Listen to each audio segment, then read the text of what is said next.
I remember catching the ball and running it all the way for a touchdown. Everyone was so excited. All the boys came up to me and said, "You're one of the guys." "I am?" I said. Eyes so lit up, I could guide a landing plane to safe ground. And just to confirm further, I went home that night to tell all my friends on Facebook that the 7th grade quarterback told me I was one of them. I didn't realize that me expressing my joy, happiness, belonging, my feelings publicly would then prove to the guys that I was a fraud after all.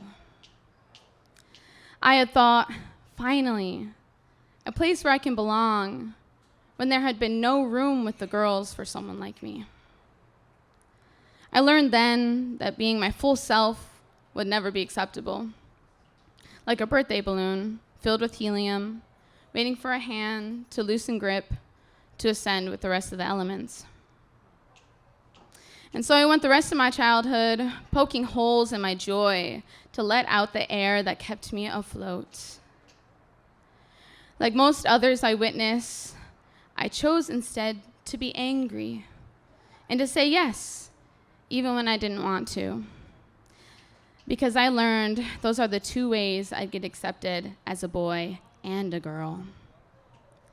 And then maybe, if I prayed, someone would finally notice that all I've ever wanted is to be seen as a person.